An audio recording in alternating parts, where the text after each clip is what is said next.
त्र्यम्बकं यजामहे सुगन्धिं पुष्टिवर्धनम् उर्वारुकमिव बन्धना मृत्युमोक्षे यमामृता। नमस्कार मैत्रिणींनो, बघा 14 जून आणि 15 जून दोन अमावस्या आलेल्या आहेत. 14 जूनला काय करावे आणि 15 जूनला काय करू नये हे आज आपण आपल्या आजच्या व्हिडिओमध्ये पाहणार आहोत. चला तर मग बघूयात. बघा, प्रत्येक मराठी महिन्याची महिना अखेर ही अमावस्या म्हणून ओळखली जाते. चंद्र देखील या दिवशी गैरहजर असल्यामुळे या दिवशी रात्री सगळीकडे काळोखा पसरलेला असतो. बाकी या दिवसाला अशुभ मानण्याची अजिबात गरज नाही. अमावस्येच्या दिवशी नदीत स्नान, तसेच दानधर्म, जप, तप, पितरांची पूजा इत्यादी गोष्टी करणं महत्त्वाचं मानलं जातं. आणि म्हणूनच या दिवशी तुम्हाला दररोजपेक्षा अर्धा तास लवकर उठायचं आहे, जेणेकरून आपली दररोजची कामं आणि अमावस्येचे उपाय दोन्ही गोष्टीची वेळ आपल्याला योग्य पद्धतीने साधता येईल. घर आणि अंगण सर्व काही स्वच्छ करून घ्यावं. कचऱ्याची योग्य ती विल्हेवाट लावावी. घराचा मुख्य दरवाजा आणि उंबरठा 2 वेगवेगळ्या कापडाने स्वच्छ पुसून घ्यावा. दाराबाहेर कचरा किंवा पसारा असेल तर तो काढून टाकावा. त्यानंतर अंघोळ करावी. रांगोळीमध्ये थोडंसं पीठ मिसळून रांगोळी काढून घ्यावी. अमावस्येला रांगोळीमध्ये पीठ मिसळून रांगोळी काढण्याला महत्त्व आहे. दारावर हळदीचे एक स्वस्तिक काढावं. त्यानंतर सूर्य उगवतो त्यावेळेला सूर्याला तांब्याच्या भांड्यातून अर्घ्य द्यावे. ओम सूर्यदेवाय नमः किंवा ओम गृहिणी सूर्यदेवाय नमः या मंत्राचा जप करत अर्घ्य द्यावे. बघा, अधिक महिन्याचा शेवटचा दिवस तर फार महत्त्वाचा असणार आहे बरं का. म्हणजे संपूर्ण अधिक महिनासुद्धा ज्यांना काही करायला जमलं नसेल, अगदी ते लोकसुद्धा या शेवटच्या अमावस्येच्या दिवसाचा लाभ घेऊ शकतात. आणि ज्यांनी अनेक व्रत वैकल्य संकल्प या अधिक महिन्यात केले आहेत, ते लोकसुद्धा या शेवटच्या सोमवती अमावस्येच्या दिवसाचा लाभ घेऊ शकतात. अमावस्या तर प्रत्येक महिन्यात येते, परंतु या अधिक महिन्यातल्या सोमवती अमावस्याचं महत्त्व काहीतरी वेगळंच आहे. पण का हे शेवटच्या अमावस्याचं दिवसाचं महत्त्व आहे आणि कसं लाभ करून घ्यायचा, नक्की काय करायचं, चला जाणून घेऊया. सनातन धर्मात अधिक महिन्याला पुरुषोत्तम मास म्हटलं जातं. सगळ्यांना माहीत आहे, हा महिना भगवान श्री हरिविष्णूंना समर्पित मानला जातो. पद्मपुराण, शिवपुराण, स्कंदपुराण, नारद पुराण या सगळ्यामध्ये अधिक मासाचं महत्त्व वर्णन करण्यात आले आहे. या महिन्यात केलेले जप, दान, व्रत, पारायण, भगवंताचे स्मरण या सगळ्या गोष्टीचा पुण्य अधिक पटीने मिळत असते. हे आत्ता तुम्हाला माहीतच असेल, पण जी गोष्ट तुम्हाला माहीत नसेल ती म्हणजे अधिक महिन्याच्या शेवटच्या दिवसाचं महत्त्व. कोणत्याही पवित्र कालखंडाचा शेवटचा जो भाग असतो ना, तो अधिक फलदायी मानला जातो. या दिवसात संपूर्ण अधिक मासाचे वर्णन करण्यात आलेले आहे. भगवंताचे स्मरण या सगळ्या गोष्टीचे पुण्य अधिक पटीने मिळत असते. तुम्हाला माहिती झालं असेल, पण जी गोष्ट तुम्हाला माहिती नसेल ती म्हणजे जसं नवरात्रीचा 9वा दिवस असेल, श्रावणाचा शेवटचा सोमवार असेल, मार्गशीर्ष महिन्यातला शेवटचा गुरुवार किंवा कार्तिक महिन्याचे शेवटचे काही दिवस, त्याचप्रमाणे अधिक महिन्याची शेवटची सोमवती अमावस्या आध्यात्मिक साधनेसाठी अत्यंत महत्त्वाची मानली जाते. अधिक महिन्यामध्ये स्नान, दान, वाण या 3 गोष्टींना अनन्यसाधारण महत्त्व दिले जाते. आणि म्हणून हिंदू धर्म ग्रंथानुसार या अधिक महिन्यामध्ये एकदा तरी पवित्र तीर्थक्षेत्री जाऊन स्नान करावे. जर तुम्ही आत्तापर्यंत अजूनही स्नान केले नसेल तर सोमवती अमावस्या आलेली आहे, तर या अमावस्येला अत्यंत पवित्र आणि प्रभावी आहे. तर या दिवशी तरी आवर्जून तुम्ही पवित्र नदीमध्ये कुठेही जाऊन स्नान नक्की करा. तसेच यथाशक्ती दानसुद्धा करावे. दानामध्ये तिळामध्ये तांदूळ मिक्स करून ते दान करावे किंवा तांदूळ पाऊण किलो आणि 125 ग्राम तीळ असे दान करावे. एवढेच नाही तर या अधिक महिन्यामध्ये वाणसुद्धा दिला जातो. आता हा वाण तुम्ही काही कारणास्तव अजूनही दिलेला नसेल, काही अडीअडचणीमुळे दिलेला नसेल, या शेवटच्या दिवशी आवर्जून द्यावा. असं नाही की अमावस्याला ओटी भरली जात नाही किंवा कुठलाही वाण दिला जात नाही. अमावस्या आहे तितकीच पवित्र आहे, कारण माता लक्ष्मीला ही अमावस्या समर्पित आहे.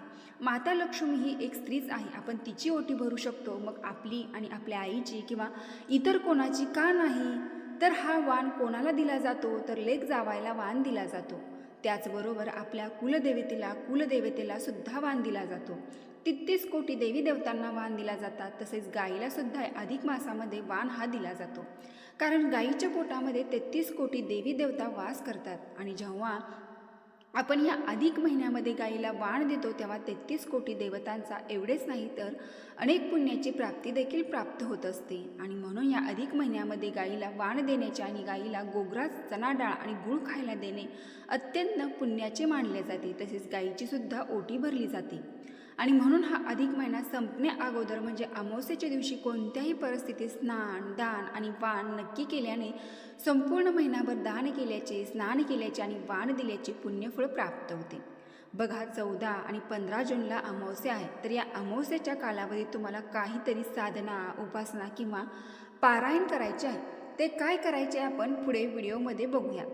बघा, पण या अमावस्येच्या दिवसाचं काय मत आहे ते आधी समजून घ्या. बघा, वेळ नसली तरी वेळ काढून या सेवा नक्की करा, कारण या सेवा तुम्ही 3 वर्षानंतर परत करण्याला योग येणार आहे. अमावस्येच्या दिवशी काय करायचं? सकाळी लवकर उठायचं आहे. आंघोळीच्या पाण्यामध्ये चिमूटभर काळे तीळ टाकून किंवा गोमूत्र टाकून आंघोळ करायचे. हेही शक्य नसेल तर चिमूटभर पांढरे तीळ टाकून स्नान करावे. त्याचबरोबर भगवान श्री हरीची पूजा करायची. आता तुमच्या घरात पांडुरंगाची मूर्ती असेल, पांडुरंगाचे फोटो असेल तर हे भगवान श्रीहरी विष्णूंचे रूप आहे. त्यामुळे अर्थातच पांडुरंगाची पूजा करायची आहे. भगवान शिवाचे शिवलिंग असेल, माता लक्ष्मीची मूर्ती असेल, यांचा अभिषेक घालून पूजा करायची आहे. पांडुरंगाच्या पूजेमध्ये पिवळी फुले आणि तुळस पांडुरंगाला अर्पण करायचे आहे. तर भगवान शिवाला बेलपत्र अर्पण करायचं आहे. माता लक्ष्मीला कमलगड्डा असेल, ठीक नसेल तर कमळाचे एक फूल किंवा लाल फूल अर्पण करावे. जसं आपण नेहमी पांडुरंगाची पूजा करतो, हळदी, कुंकू, अक्षता, फूल, पंचामृत, स्नान या सगळ्या गोष्टी करायच्या आहेत आणि मन लावून पूजा करायची. शिवाला हळदी कुंकू चालत नाही, त्यामुळे त्यांना भस्म, इबीद अर्पण करावे. सकाळी करा किंवा संध्याकाळी करा, जसं तुम्हाला वेळ मिळेल तसं करा. त्यानंतर आवर्जून सकाळ संध्याकाळ माता तुलसीला शुद्ध गाईच्या तुपाचा दिवा, मुख्य दरवाजाच्या उजव्या साईडला एक दिवा, तर त्या दिव्याखाली आसन द्यावे. आसन देताना थोडेसे तांदूळ ठेवून एक तांब्या त्याच्यावर प्लेट आणि त्या प्लेटवरती हा दिवा ठेवावा.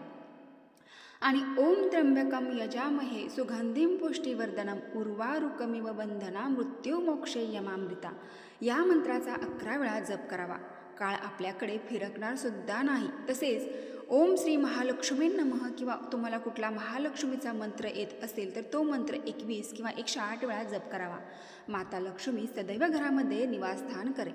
त्यानंतर 14 तारखेला दर्श अमावस्या सुरू होणार. तर 14 तारखेला सुद्धा या दर्श अमावस्येच्या दिवशी तुम्ही संध्याकाळी मुख्य दरवाजाच्या बाहेर एक दिवा प्रज्वलित करू शकता. 14 आणि 15 तारखेला 2 अमावस्या आहेत. तर 14 तारखेला पितरांसाठी संध्याकाळी दही आणि भात छोट्याशा वाटीमध्ये, जिथे कुठे तुम्ही भांडी घासता तिथेवरती हे दही भात ठेवावे किंवा गच्चीवरती पितरांना सद्गती मिळण्यासाठी थोड्याशा एका कागदावरती दही भात ठेवा आणि त्याच्यावर चिमूटभर काळे तीळ टाकावेत. कारण केव्हाही पिंडदान करताना त्याच्यावरती काळे तीळ टाकले जातात. म्हणून अमावस्येच्या दिवशी दही भात ठेवताना त्याच्यावर चिमूटभर काळे तीळ टाकावेत. या अधिक महिन्यामध्ये हे उपाय करण्याला अनन्यसाधारण महत्त्व आहे. त्यानंतर तुम्ही जो भात वाटीमध्ये ठेवलेला आहे तर तो भात दुसऱ्या दिवशी घेऊन कुठेही बाहेर निर्जल ठिकाणी टाकून द्यावा. तिथे असणारे पशुपक्षी खाऊन जातील. त्याचे 1000 पटीने पुण्यफळ तुम्हाला प्राप्त होईल. त्यानंतर या अमावस्या दिवशी कर्त्या पुरुषांनी, कर्त्या स्त्रीने, पुरुष नसेल तर कर्त्या स्त्रीने जेवण करताना पहिला घास आजूबाजूला काढून मग जेवायला सुरुवात करावी. तसे तर बघायला गेलं तर प्रत्येक दिवशी हा उपाय करायलाच पाहिजे. पण तुम्हाला जमत नसेल तर प्रत्येक अमावस्येला तर हा उपाय करून पहा, तुम्हाला नक्की अनुभव येईल. घरात सगळ्या सकारात्मक गोष्टी घडायला सुरुवात होते. तुमची प्रत्येक कामात प्रगती होऊन यश मिळते. तसेच जेवण झाल्यानंतर ताटामध्ये हात धुवू नये आणि जो राहिलेला काढलेला घास आहे तर एका झाडाखाली तो घास अर्पण करावा किंवा तिथे जवळपास पक्षी असतील तर पक्ष्यांना खायला घाला. या निमित्ताने तुमच्या पितरांना मोक्ष प्राप्त होईल. तिथे असणाऱ्या मुंग्या, किडे किंवा पक्षी खाऊन जातील. त्यामुळे एक प्रकाराची तुमच्याकडून पिंडदान केल्याचे पुण्यफळ मिळेल आणि तुमच्या पितरांना सद्गती प्राप्त होऊन मोक्ष मिळेल. त्यानंतर 15 तारखेला सोमवती अमावस्या आहे. बघा, सोमवारची अष्टमी, सोमवारचा प्रदोष आणि सोमवारची अमावस्या ही सोमवती अमावस्या तर 3 वर्षातून आलेला योग आहे. म्हणून या अमावस्येला अनन्यसाधारण महत्त्व आहे. या 3 तिथीला या अधिक मासामध्ये असो किंवा इतर दिवशी असो, या 3 तिथीला काही प्रभावी उपाय सेवा केल्यास त्याचं लवकर फळ प्राप्त होते. म्हणून बघा, या संपूर्ण अधिक महिन्यामध्ये जर तुम्हाला स्नान, दान करायला जमत नसेल तर या सोमवती अमावस्ये दिवशी अवश्य जवळपास कुठे पवित्र तीर्थक्षेत्री जाऊन स्नान आवर्जून करावे. तिथे स्नान करत असताना हा मंत्र म्हणावा. गंगेच यमुनेचैव गोदावरी सरस्वती नर्मदे सिंधू कावेरे जलस्मित सानिध्य गुरु या मंत्राचा जप करत करत स्नान करावे. या अधिक महिन्यामध्ये स्नान करत असताना या मंत्राचा जप केल्यानं आपला आत्मा, मन, शरीर शुद्ध आणि पवित्र होते. त्यानंतर एक शिवलिंग बनवून त्या शिवपिंडीची पूजा करावी. शिवपिंड बनवत असताना श्री शिवाय नमस्तुभ्यम या मंत्राचा सतत जप करावा. त्या शिवलिंगाला चंदन, लाल फूल, बेलपत्र, चिमूटभर काळे तीळ आणि चिमूटभर भात अर्पण करावा. या ठिकाणी आपल्याला तांदूळ अर्पण न करता भात अर्पण करायचा आहे. आणि अमावस्येच्या दिवशी आवर्जून 7 प्रकारच्या झाडांची पाने त्या शिवलिंगावरती अर्पण करावे आणि श्री शिवाय नमस्तुभ्यम या मंत्राचा 21 वेळा जप करावा. तिथेच एक दिवा प्रज्वलित करून त्यानंतर तो दिवा नदीमध्ये प्रवाहित करावा. दिवा प्रवाहित करताना स्थिर धर्तीवरती पाय ठेवून आकाशाकडे पाहावे आणि हा मंत्र म्हणावा. समुद्र वसने देवी पर्वत स्तनमंडिते विष्णू पत्नी नमस्तुभ्यम पादस्पर्श क्षमस्वे मव. त्यानंतर पाठीमागे परत येऊन ती शिवलिंग अज्जात उचलावे आणि तेही नदीमध्ये प्रवाहित करावे. आज या सोमवती अमावस्येला हा उपाय करण्याने 7 पिढ्याचे दारिद्र्य नष्ट होईल. परंतु तुमच्या भाग्यात नसलेल्या गोष्टीसुद्धा तुम्हाला प्राप्त होईल. नक्की अनुभव घ्या. बघा मैत्रिणी, तुम्ही 33 धोंडे बनवणार असाल किंवा बनवले असतील तर 33 धोंडे अर्पण करावेत. परंतु हे धोंडे तळलेले नसावेत, वाफून घेतलेले असावे. हा नियम अतिशय महत्त्वाचा आहे. त्या सोमवती अमावस्येला आवर्जून एवढे तरी करावे.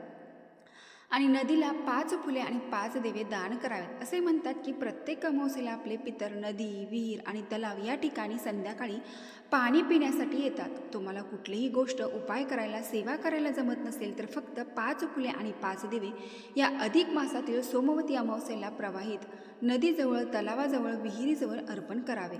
आणि ओम पितृभ्यो नमः या मंत्राचा 21 वेळा जप करावा. यामुळे पितरांना मोक्ष प्राप्त होऊन पितरांना सद्गती मिळते.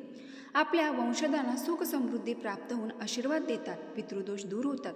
सर्व समस्यावर निवारण होते आणि अधिक ज्येष्ठ महिन्याची समाप्ती म्हणून हा दिवस खूप महत्त्वाचा आहे. या अमावस्येच्या काळात केलेले नामस्मरण हे मनाला स्थैर्य देते. शक्य होईल तेवढे नामस्मरण करण्याचा प्रयत्न करा. एक माळ जरी नामस्मरण केलं तरी अतिउत्तम. या काळात भगवान श्री हरिविष्णूंचे नामस्मरण करा. शक्य असेल तर श्री स्वामी चरित्र सारामृत संपूर्ण 1 तासात वाचन पूर्ण होते ते वाचण्यास प्रयत्न करा. शिवलीला अमृतमधील 11वा अध्याय वाचण्याचा प्रयत्न करा. त्याचबरोबर त्याचा एखादा मंत्र येत असेल तर तो म्हणा. नाहीतर नमः शिवाय ओम, नमः शिवाय ओम हा साधा सोपा मंत्र आहे.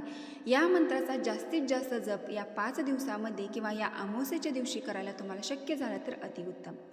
त्याचबरोबर या सोमवती अमावस्येच्या दिवशी विष्णू सहस्रनामाचे पठण म्हणता येत नसेल तर श्रवण करा. निदान सकाळी उठल्या उठल्या तरी विष्णू सहस्रनाम मोबाईलवरती ऐका किंवा भगवद्गीतेचं वाचन करा किंवा कमीत कमी ऐका किंवा महामृत्युंजय मंत्र, कालभैरव अष्टक लावून तो मंत्र ऐका. तुळशीला मनापासून पाणी अर्पण करा. तुळशीची पूजा करणं, अन्नदान, गरजूंना मदत, संध्याकाळच्या वेळेला तुपाचा दिवा देवाजवळ लावणं, तुळशीजवळ लावणं, त्याचबरोबर रामकृष्ण हरी या मंत्राचा जप करणे, महामृत्युंजय मंत्राचा जप करणे, ऐकणे या गोष्टी अगदी साध्या सोप्या आहेत. सगळ्याच गोष्टी तुम्हाला करायच्या आहेत असं नाही. यातील कुठलीही एक गोष्ट जरी करायला जमली तर या शेवटच्या सोमवती अमावस्येच्या दिवशी ती नक्की करा. अधिक महिन्याचं महात्म्य राहिलं असेल, तुमचं ऐकायचं अधिक महिन्याची कथा राहिली असेल तर ती तुम्ही मोबाईलवरती सर्च करून ऐकू शकता. बघा, अमावस्येला एक वेळ देवकार्य मागे राहिले तरी चालेल, पण पहिला मान पितरांना द्या. या दिवशी आपण पितरांचा आशीर्वाद मिळवण्यासाठी म्हणून पितृअष्टक किंवा गीतेतला एखादा अध्याय वाचू शकतो. हरिपाठ देखील म्हणू शकतो किंवा मोबाईलवर ऐकला तरी चालेल. घरातील नकारात्मकता जावी म्हणून पेटत्या गौरीवर थोडेसे तूप आणि तांदूळ तसेच थोडासा गूळ टाकून त्याची धुरी घरभर फिरवाल. किंवा हे जमणार नसेल तर निदान एका पंतीमध्ये थोडेसे तांदूळवर त्यावर कापूर प्रज्वलित करून तो धूप तुम्हाला घरभर फिरवायचा आहे. तो घरभर फिरवत असताना ओम नमः शिवाय या मंत्राचा जप करावा किंवा ओम त्र्यंबकम यजामहे सुगंधिम पुष्टिवर्धनम उर्वारुकमेव या मंत्राचा जरी मंत्र म्हटला तरी सुद्धा अतिउत्तम. हे चालत नसेल तर श्री स्वामी समर्थ, श्री स्वामी समर्थ या मंत्राचा जरी जप केला तरी अतिउत्तम. तर मैत्रिणींनो, ही अत्यंत महत्त्वपूर्ण माहिती तुम्हाला आवडली असेल तर नक्की आपल्या चॅनलला एक लाईक करून कमेंट बॉक्समध्ये हर हर महादेव टाईप करा. धन्यवाद.